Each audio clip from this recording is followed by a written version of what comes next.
Hello friends, Radhe Radhe. आज की इस वीडियो में हम सब पुरुषोत्तम मास महात्म्य कथा अध्याय फर्स्ट का श्रवण करेंगे।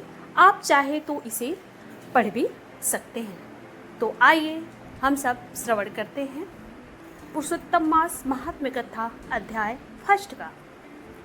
एक समय की बात है, भक्तों की सभी मनोकामनाओं को पूर्ण करने वाले वृंदावन के स्वामी भगवान पुरुषोत्तम को प्रणाम करते हुए इस पवित्र कथा का आरंभ होता है। भगवान नारायण, नर नरोत्तम, देवी सरस्वती और महर्षि व्यास का स्मरण कर यह कथा आगे बढ़ती है। पवित्र नैमिषारण्य में अनेक महान ऋषि मुनि एकत्र हुए थे। वे सभी वेदों के ज्ञाता, तपस्वी, ब्रह्मनिष्ठ और परोपकारी थे। उनका उद्देश्य था यज्ञ के माध्यम से संसार का कल्याण करना और ऐसा ज्ञान प्राप्त करना जिससे जीवों का उद्धार हो सके। उसी के समय सूत जी, जो कि महान कथावाचक और शास्त्रों के मर्मज्ञ थे, तीर्थ यात्रा करते हुए वहां पहुंचे। उनका स्वरूप अत्यंत दिव्य था। वे शांत, संयमी और भगवान के नाम में लीन और आध्यात्मिक तेज से प्रकाशित थे। सूत जी को देखकर सभी ऋषि आदरपूर्वक खड़े हो गए। उन्होंने उन्हें उत्तम आसन दिया और विनम्रता से निवेदन किया, हे सूत जी, आप सब शास्त्रों के ज्ञाता हैं। कृपा करके हमें ऐसी कथा सुनाइए जो सारभूत हो, कल्याणकारी हो और हमें इस संसार रूपी सागर से पार कराने वाली हो। ऋषियों की यह विनती सुनकर सूत जी प्रसन्न हुए और उन्होंने कथा प्रारंभ की। सूत जी ने बताया कि वे अनेक पवित्र तीर्थों की यात्रा करते हुए वहां पहुंचे हैं। उन्होंने पुष्कर, यमुना, गंगा, काशी, गया, त्रिवेणी, गोदावरी, कावेरी, नर्मदा आदि पवित्र नदियों और स्थानों पर स्नान किया, तर्पण किया और देवताओं पितरों की पूजा की। इस तीर्थ यात्रा ने उनके मन को और अधिक पवित्र और शांत बना दिया है।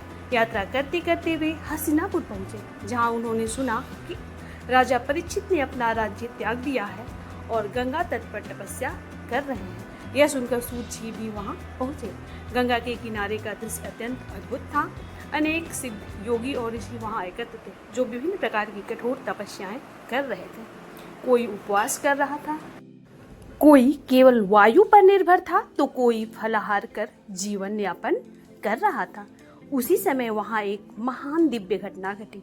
महर्षि व्यास के पुत्र ब्रह्मज्ञानी और महान योगी श्री सुखदेव जी वहां पधारे। वे युवा थे, परंतु उनके भीतर अद्भुत वैराग्य और ज्ञान था। उनका स्वरूप अलौकिक था। वे संसार के मोह से पूर्णतः मुक्त और ब्रह्म में लीन थे। उनके आगमन पर सभी ऋषि मुनि सम्मान में खड़े हो गए और उन्हें एक ऊंचे आसन पर विराजमान किया।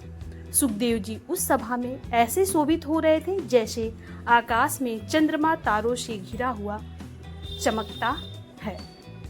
सभी मुनि उनके चारों ओर बैठकर उनके मुख से ज्ञान और भगवान की कथा सुनने के लिए उत्सुक हो गए।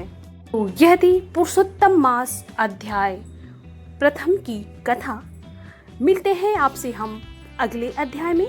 अगर यह वीडियो आपको पसंद आई हो तो इस वीडियो को प्लीज़ लाइक करिएगा, शेयर करिएगा, कमेंट बॉक्स में अपनी राय दीजिएगा और हमारे चैनल को सब्सक्राइब करके बेल आइकन को प्रेस कर दीजिएगा।